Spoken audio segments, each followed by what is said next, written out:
Hello, I'm Tony Horgan.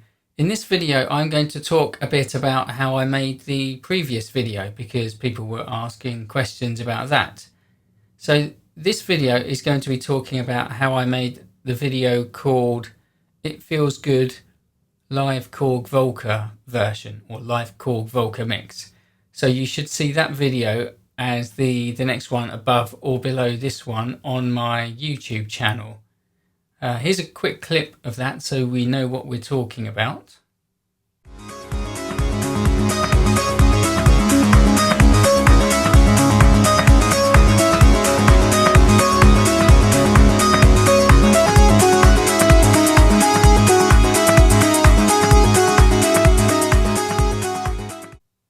Okay, so I'm going to start with the Volca FM and tell you what the Volca FM is doing and how I got it to do what it's doing.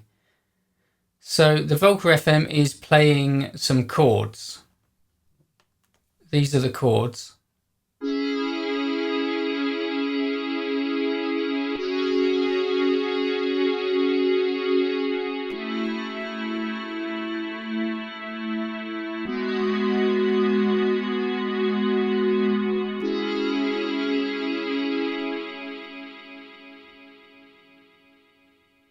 The Volca FM is playing that chord progression in a loop and it's using the pattern chain feature. So pattern 1 is playing these chords and it's in quarter tempo time. So that means it's running at a quarter of the speed that it would normally run at. That allows you to get a longer pattern than you would normally get. So this is pattern 1.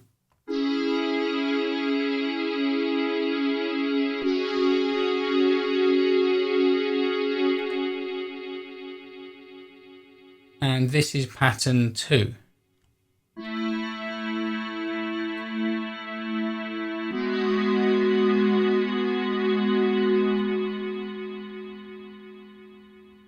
For this track, I've stuck them together using the pattern chain feature.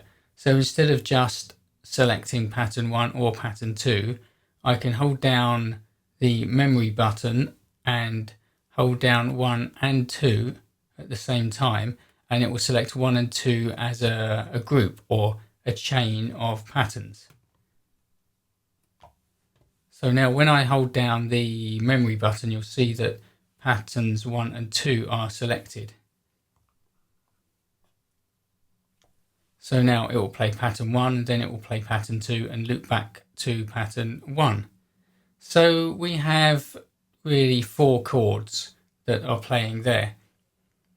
The sound that I'm using for the chords is from a sound pack called Dr. TW Warm Pads, which is available from the Audio Bombs website.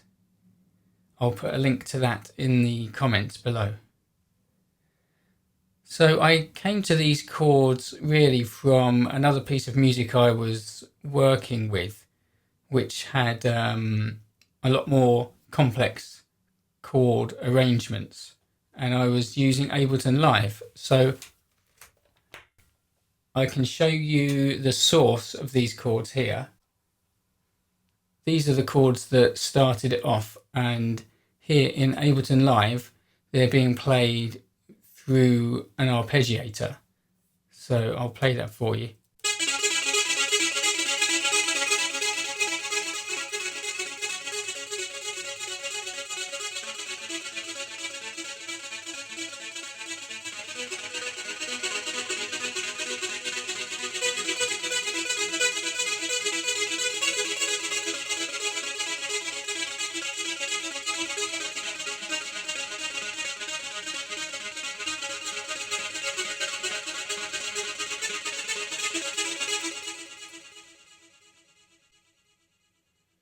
So the audio quality there isn't great because that's just coming out of the laptop speaker into my microphone here.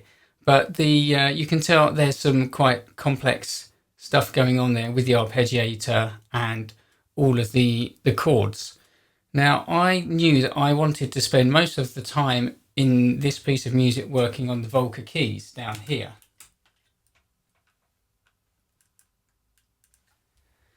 And I wanted to have some riffs that I could chop and change between over the chords. So I decided to simplify the chords that I was going to use from that original pattern and just take them down to the 4 chords that you hear that we just played on the Volca FM. That allows me to then have a bit more freedom to play around with riffs that are going to work over those 4 chords and not have to shift around too much to follow the chords. So we have the chords on the Volca FM. The next thing was to create some additional melodies or riffs using the Volca keys. When I play the Volca keys, I like to move all the controls around live and change the sound as it plays. For me, that's one of the best things about the Volca keys. You can use motion sequencing to record movements of the knobs into a sequence, but that kind of locks them into that loop. And I like to have these freely tweakable. So I came up with a few basic kind of riffs just from jamming over the chords. So something like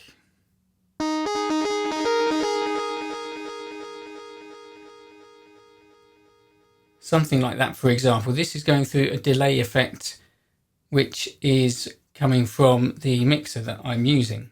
So this is one of the patterns that I've got in the Volca keys.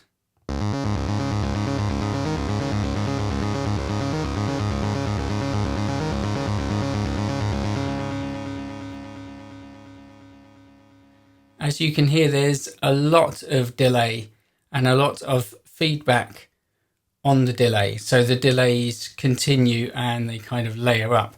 I like that effect because it can create kind of chords from little melodies and arpeggios.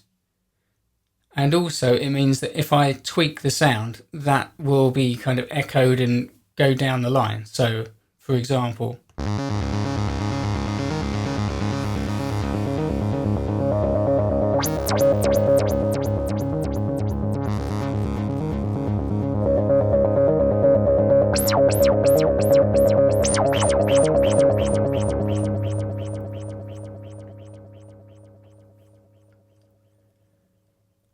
the sound that I wanted was generally quite a short percussive kind of sound coming from the Volca keys. So for most of the time I'm using a low sustain level and a fairly low decay release setting and a low attack setting. So if I turn all of these down, we'll get a very short sound, and then we can kind of open up the sound a bit with the decay and release and the sustain control.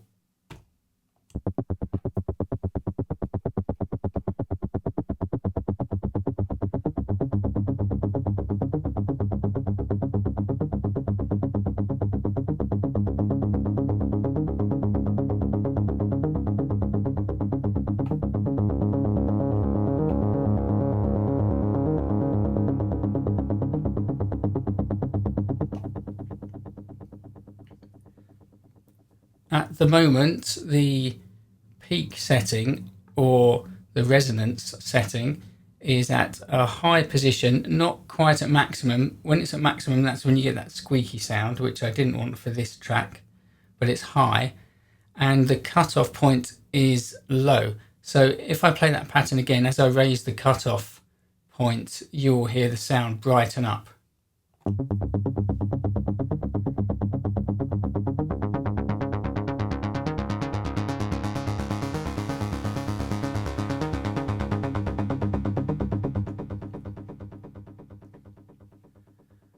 Another factor in this sound is the VCF EG int control.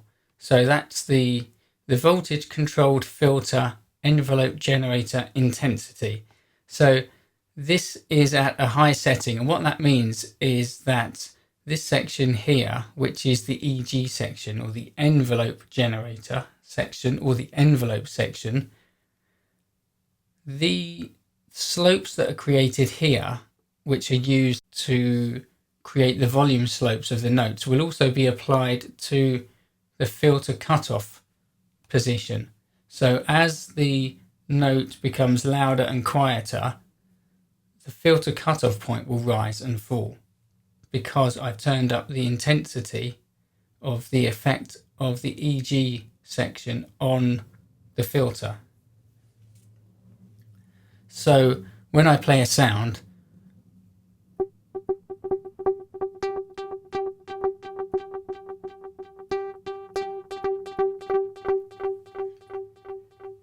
you get a kind of closing sound. If I turn up the attack, you'll hear that a bit more. You'll get more of a wow kind of sound.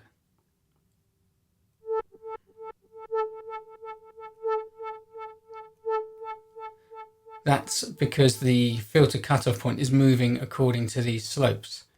If we turn the EG int down, then the filter cutoff point won't move at all, unless I move the knob.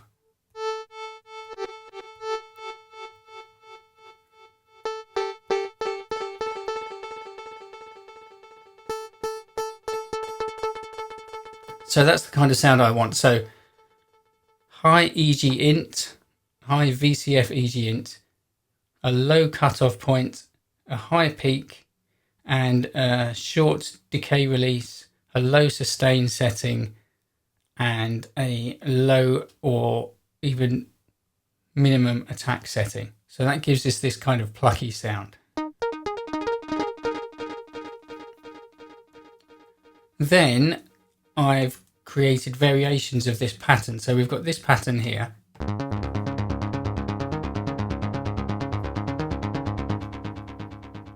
Then we've got a variation of it in pattern number 2.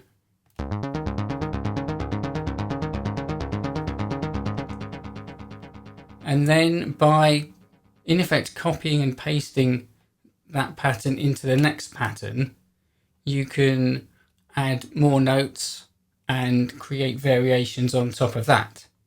So if you were to hold function and memory, which is in effect, it's a save feature, so you're activating the write feature, then you can write this pattern to another space, which I won't do because it will overwrite that pattern. But imagine I did.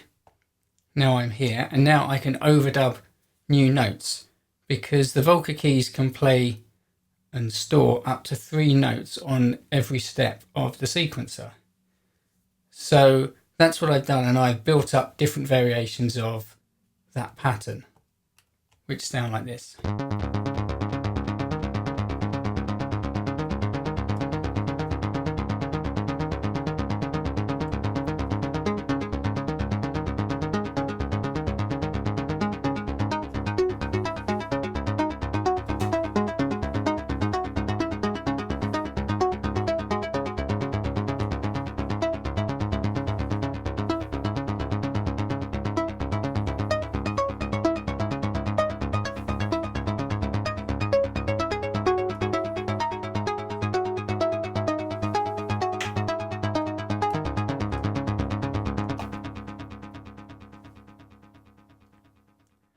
So those are the patterns we have on the Korg Volca keys. One thing that's nice about playing those patterns with the chords on the Volca FM is that even if you were to just play this one pattern, when you add different chords over the top, that pattern will kind of sound different depending on the chords. So here's the pattern.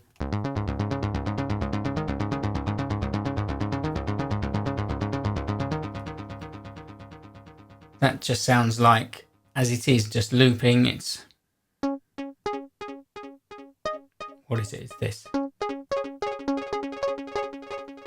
but an octave lower. It's just that repeating. But when we play the chords from the Volca FM over the top, so here's the Volca FM. When we play the chords from the Volca FM over the top, then it kind of feels different.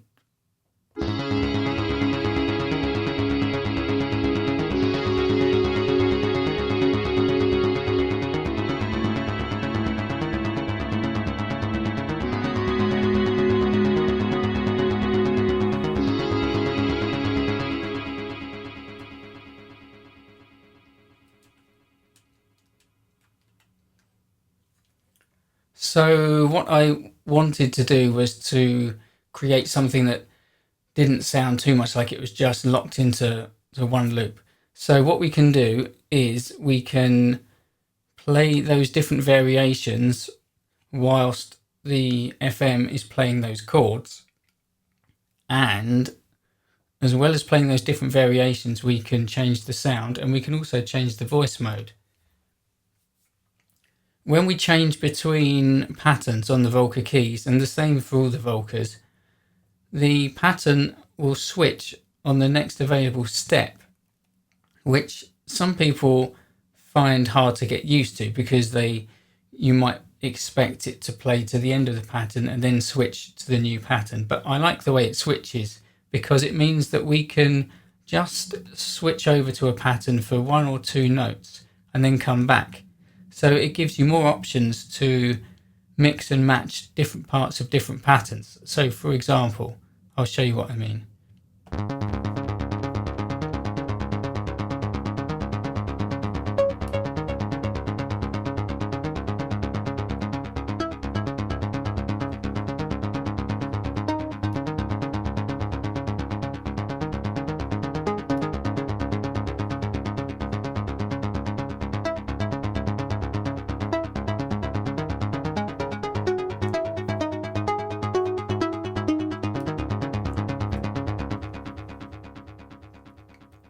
So you can use the other patterns to add little fills, or you can just switch over to a new pattern and play that.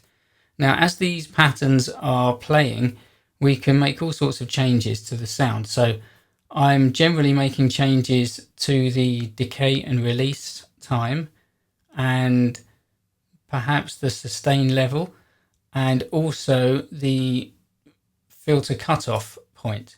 So this is all in poly mode at the moment, so I'll make some changes to those and you can hear how that sounds.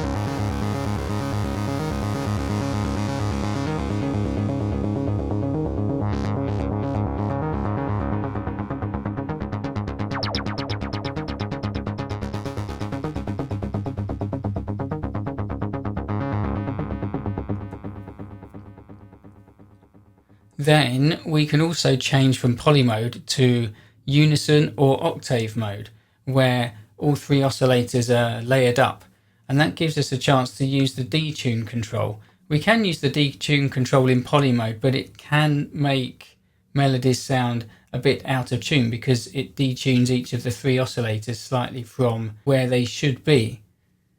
So if we switch to octave mode, now it's going to play the same it's going to play the same patterns, but when there are more than 1 note recorded per step, it's only going to play 1 of those notes because it's going to use all 3 oscillators. But if we use the detune control, that will thicken up the sound. So let's listen to that.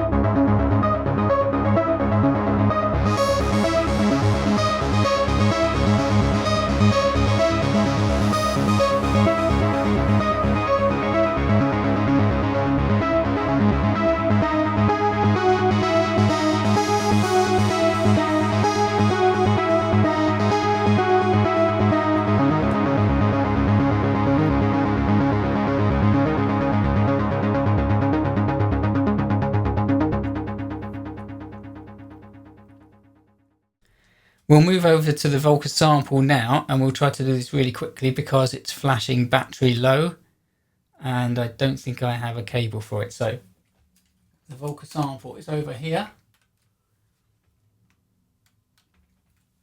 Because I knew that I was going to be mostly hands-on with the Volca keys, I wanted to take a few shortcuts with the drums on the Volca sample. So I could have made up my own drums using drum sounds such as this.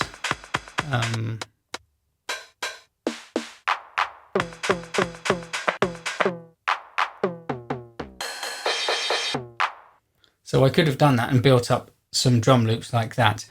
What I actually did was took some drums from some sample packs that I'd collected myself, and I've cut the drums into small loops. So each drum loop I have is 1 bar in length, but I've cut the drum loops into sections of basically 1 beat each. So the reason for doing this is because it makes it easier to get the timing right when you set the tempo, because sometimes tempos don't match. If you have a drum loop, it might not loop exactly, even if you have it set to, let's say, 128 BPM in your when it's on your computer. When you bring it over to the Volca sample, there might be a very slight inconsistency with the tempo and the timing, so it might not loop exactly.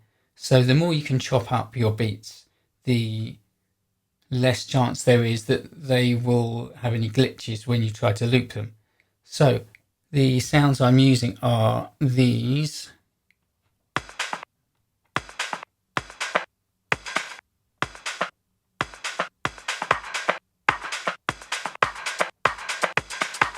Warp activated.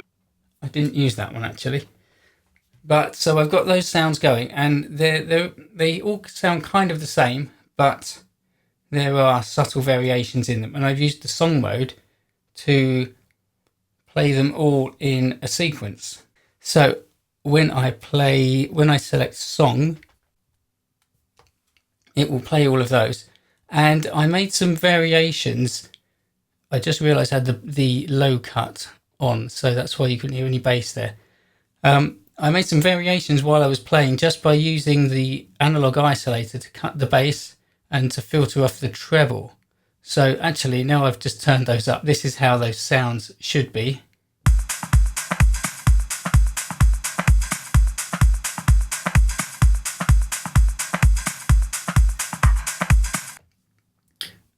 When you're in song mode, there's not much you can do with these controls. But you can use the analog isolator, and it's a quick and easy way if you've got beats to drop out the bass drum and to make some filter effects. So you can do things like this.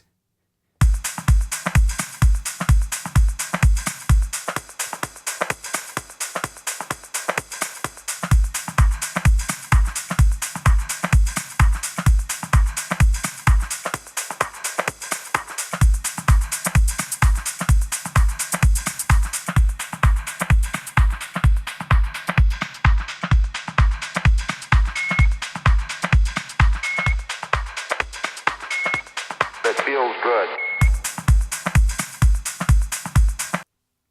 So there you go, and then you can put it all together and it will sound like this.